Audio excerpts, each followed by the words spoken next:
and welcome to this episode of Scope. I'm Mary Silla Kelaton. Valoka Catholic Parish in the Ward 5 area of Hoskins local level government in Nakanai district of West New Britain province will be celebrating 100 years of establishment this October. Prior to the celebrations, sub-parishes including Kalu Parish had reconciliation ceremonies with nearby villages as well as families of those participated in the mistreatment of early missionaries into the area. One of them was the family of late Batari, a name well known in the Nakanai district for the practice of cargo cult in the 80s. Batari's family reconciled with priest of the missionary of the Sacred Heart on his behalf.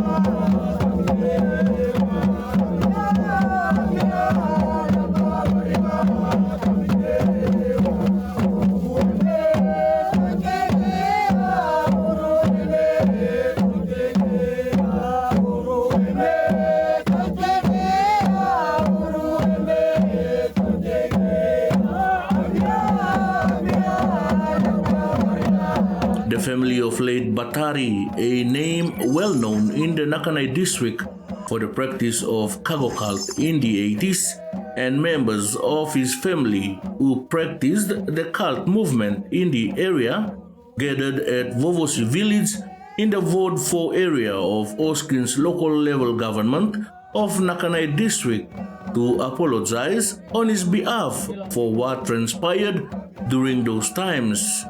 The reconciliation was done as preparation to celebrate 100 years of the establishment of the Valoka Catholic Parish, a parish run by priests of the Order of the Missionary of the Sacred Heart, or MSC.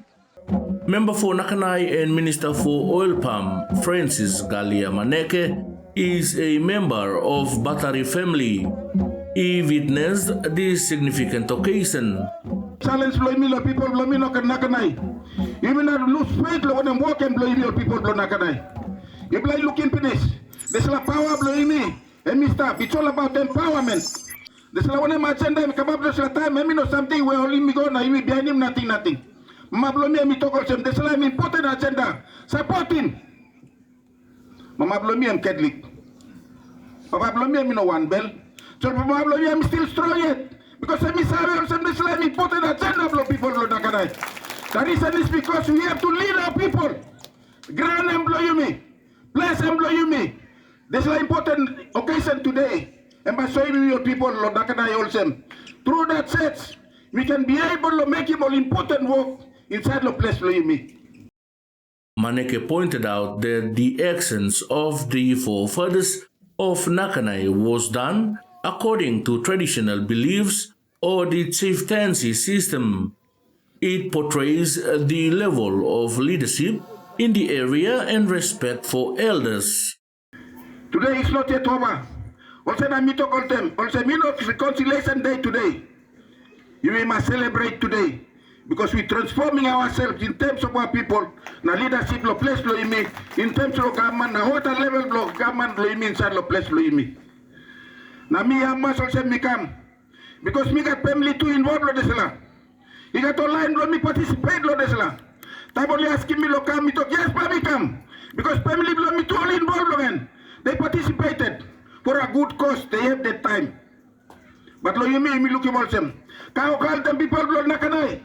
Kau call them blow people blow Ubay. Everyone something. You blow talk. All mobilize about people. They're very energetic. Now only make him all important something. Only aim him lo place blow. Maneke urged the people of Nakanai to learn from past mistakes for the betterment of the district. This very celebration, I'm important that you be taking, I'm important. Lo how by me go lo future lo place blow me. And me also before. All leaders, late Batari na team, all leaders, one time all followers, blend. Only walk back prim, Romia, and all the way go to Lubay. Look at man impossible. But today, I mean the same. I mean the same, the place blow me. I mean, agenda blow you, people blow the Kanai. On the line, they will fight us on our own land. You play them. We got to be free. Now, how are you making? Only that's why you must set up. All people why you must set up. Bada, Barry, we must set up. No grab, baby. Because this is the time of leaders, baby, only fighting for this.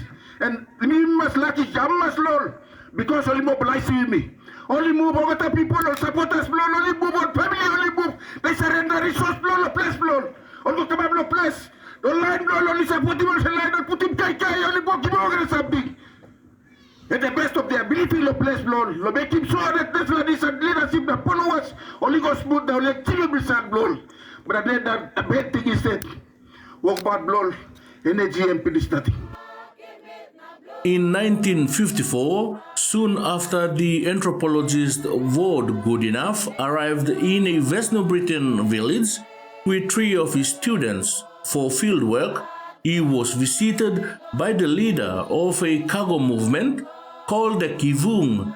The TVWAN was started by the Catholic missionary in the area, Father Heinrich Berger, to draw support away from another local movement, the Batari, that had been encouraging mass adultery, the destruction of food supplies, and resistance to the colonial administration.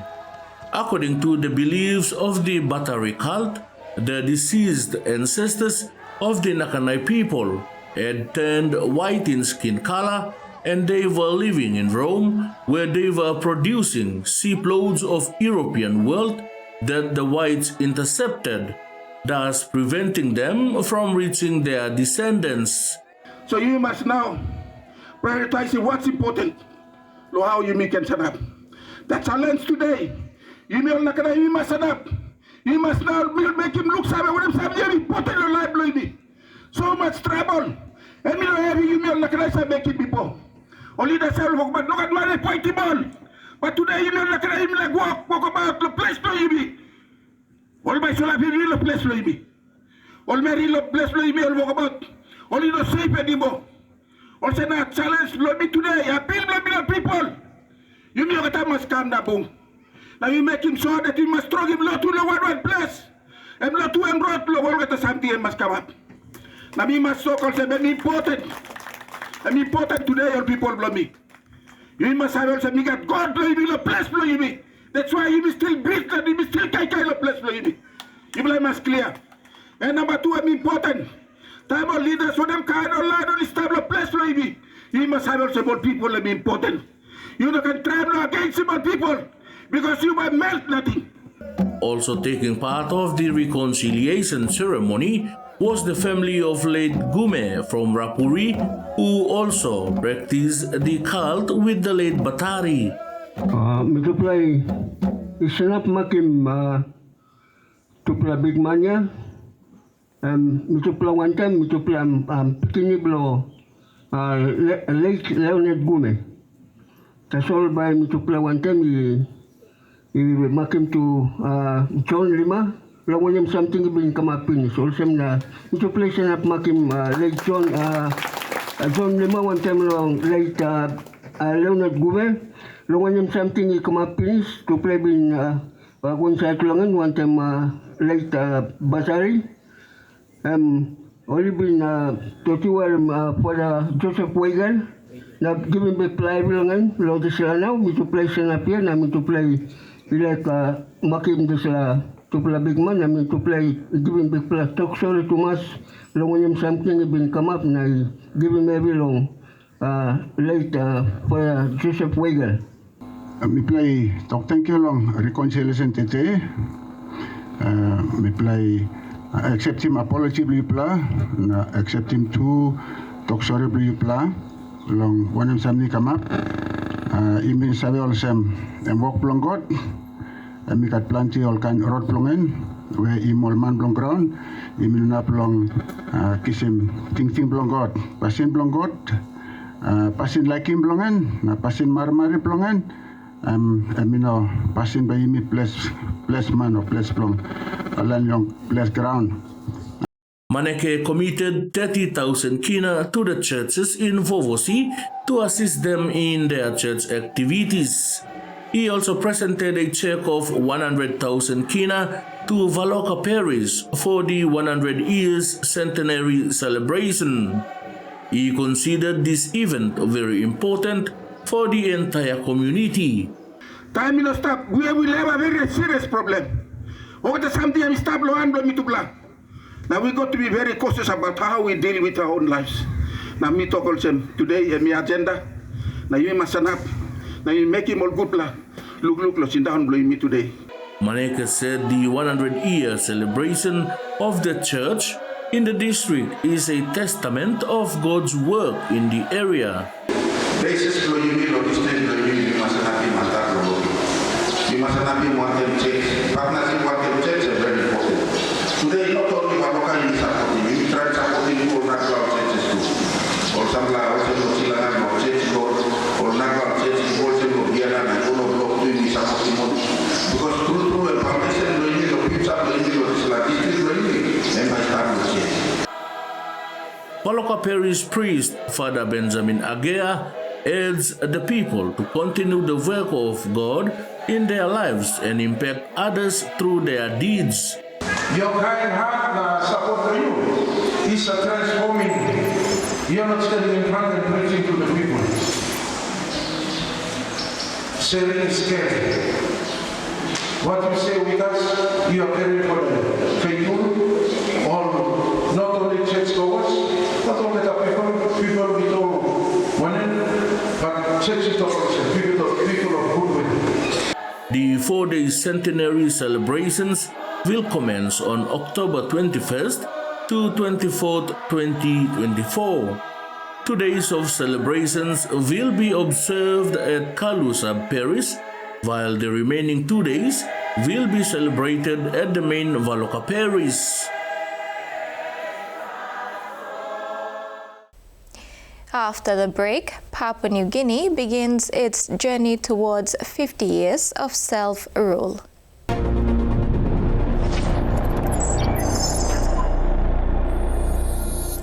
Prime Minister James Marape, on the eve of Papua New Guinea's 49 years of nationhood, commended the people of Papua New Guinea for maintaining a strong and robust democracy. While echoing Pope Francis' message of forgiveness and reconciliation during the country's 49th independence anniversary, he said PNG's development aim is deeply rooted in the late great-grand chief Sir Michael Somare's Vision 2025.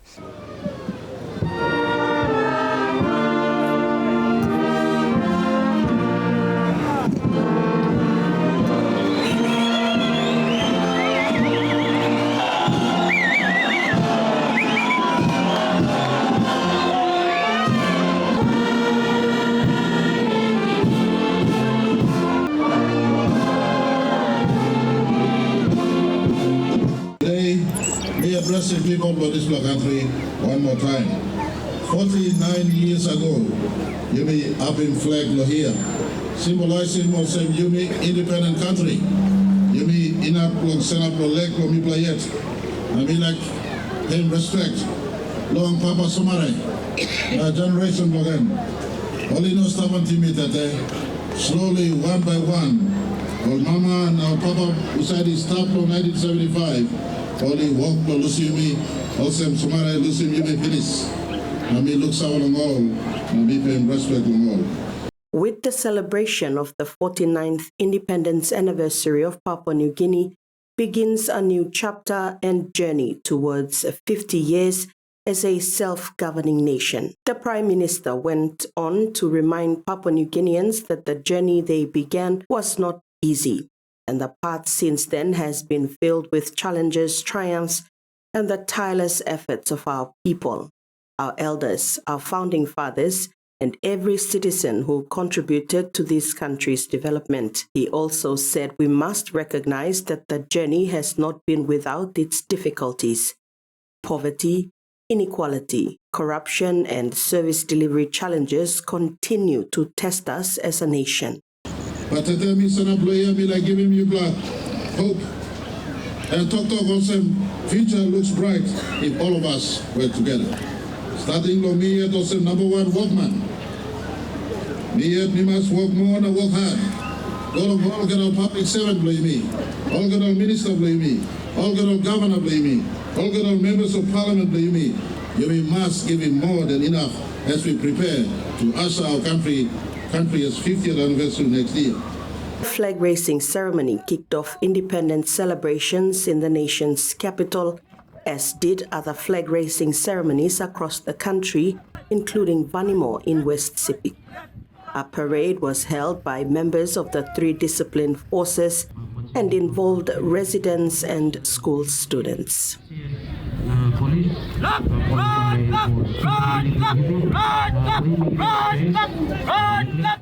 Out in the Hiri Koyari district of Central Province, the Hiri Koyari Trade and Cultural Show continued with day 3 of celebrations. Hundreds flocked to Edai town to participate in the music festival, cultural performances, and support local SME and the youth.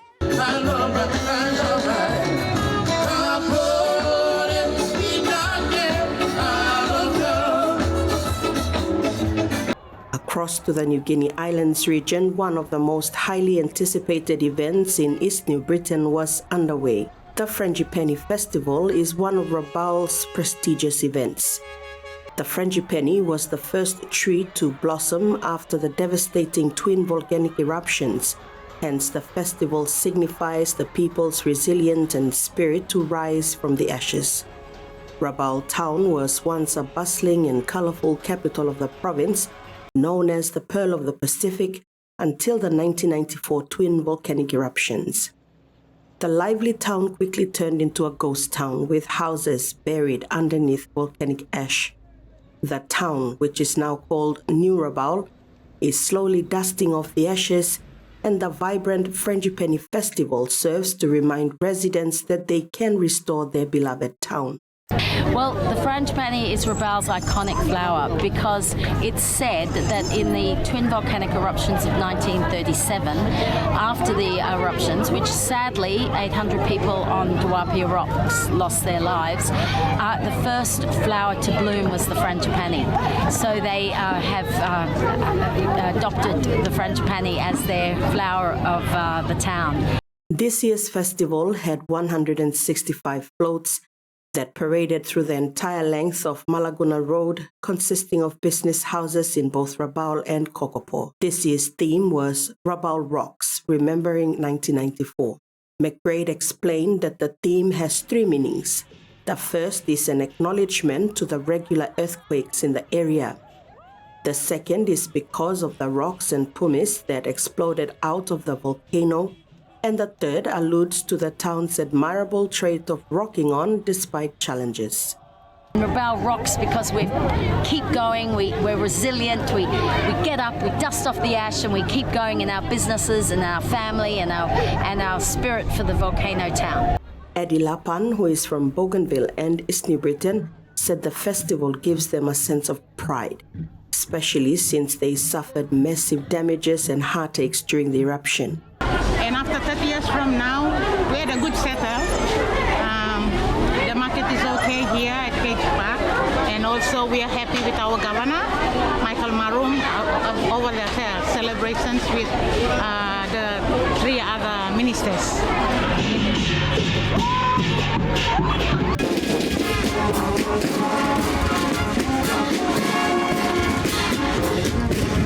Monday, September 16 drew to a close at 5 p.m. that afternoon with the flag-lowering ceremony, with many reflections on our existence as an independent nation and even more questions about our existing challenges that continue to plague our society as we begin a new journey towards our 50th anniversary.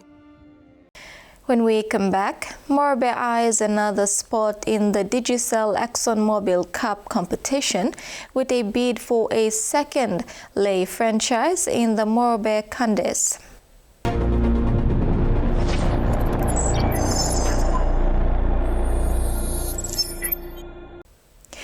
Papua New Guinea's second-largest city, Lae, could have its second rugby league franchise as early as 2025, provided all key requirements and processes are in place. Morobe Candace, among other new bidders, first made its intentions known through the normal process of EOI to the PNG NRLC board last year and were issued a provisional license to go back and work on all the necessary competition requirements for inclusion into the PNG NRLC 2025 season of the Digicel ExxonMobil Cup. PNG NRLC would be calling for EOI from new bidders after this year's grand final. Following last year's bid outcome, PNG RFL Northern Confederate Office has been working closely with the interim Morobe Candace board to ensure they meet all necessary PNG NRLC criteria.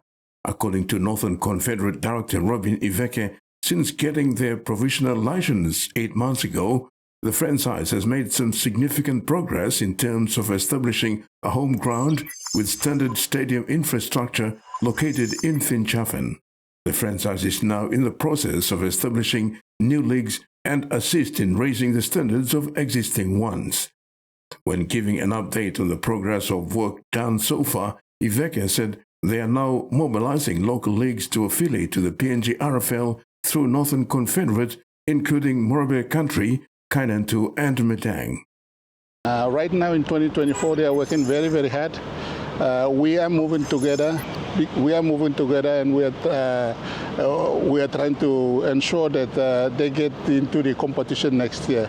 So what actually happening in Morobe is that we work together to go down to get the affiliate leagues together, starting from Finchafen, Morobe Country, Medan, and we are coming up as well to Kainantu, other affiliate leagues of Northern, and we are working with them. And it has been very, very good. They've been progressing so far. At the back end of this year, they have come up with the initiative to go back and support the leagues. Iveke stressed, as Confederate Director, is very happy that Lae has a lot to offer given its growing population of rugby league players every year, with constant rugby league competitions running, both in schools and town leagues. This is building up a player hub, but there is not enough exposure. He said the only way to get more players out to the PNG NRLC is having another franchise. Now, their preparation, the Candace preparation has been very, very good. Their player base is focused at getting all the players from Northern. So they will be next week for the Confederate trials, and then their aim is to get as much players from Northern Confederate in the under-20s, the senior men, and even if there is opportunity for them to get women team into the PNG NRLC, they will also be picking up women from that competition. So I'm very proud of the way the Northern Candace are working towards their build-up to the NRL bid for entry into 2025. More than that, I've seen them picking up sponsors, building stadiums, and they are very, very good. Even the stadiums are up to standard. Basic that they can have in high performance is all in the new stadium that is built in Finchafen, and I believe that there's future for a new franchise. Candace's board comprises of highly competent people with credible knowledge and experience not only of the game, but the economics and administration of the game at this level. The name Candace was derived from Morobe under the guidance of former Lae Tigers team manager Tim Rogers, who is board chairman. Head of football is Lae's favorite son and former Kumul coach Stanley Teppen, and team manager is Joe Ambrose. Kande, in their right mind, have brought in Teppen to oversee all football matters from talent ID, establishing pathway programs, and feeder leagues to scouting and recruitment. To get the ball rolling, Teppen accompanied Iveke to Kainantu for the Northern Confederate trials recently, with an opportunity to scout young talents, both boys and girls. Morobe has one team, the Lay Snakes Tigers, and I've been a part of that and been lucky to be a part of that and have some success there over my tenure in Lay. And I feel that I think it's just time for the Morobe province to have another team, basically to give another option, another pathway to the growing population. I think it's the biggest province in the country, so I think they deserve another team to be taking part in the PNG NRL, our semi-professional competition, Digicel Exxon Mobil Cup. TVWAN announced that the franchise has also gone out to support leagues with training balls and other training items in some parts of the Highlands region, mainly provinces that share common borders with Morobe and Northern. He said Kande's main focus is on talents from affiliated leagues within the Northern Confederate. Regarding Kande's recruitment plan and how its initial squad would look like, TVWAN said it will make announcements when the time is right. With respect to the current season that's not over yet, we won't name any players that we're looking at, but we've spoken to a few players. It's important to have experienced players, but because we're a new team, it's about giving opportunity to new fresh players as well. That's going to be more so our focus. We might have a couple of experienced players, like for any new team that comes in, and if you see the history of PNG NRLC, all the new teams that have come in, they haven't done well in the first 2 or 3 years, so they've either finished in the bottom 2 or bottom 3, and having the experience in Lay Snakes Tigers also struggled the first 2 years at the start, so we don't want to do that. We want to come in and be competitive in the first year, finish in the finals in the first year, so we want to change that trend, and by doing that we have to have experienced players with a larger mix of new players, young players. And that wraps up another edition of Scope. Thanks for your company. Good night.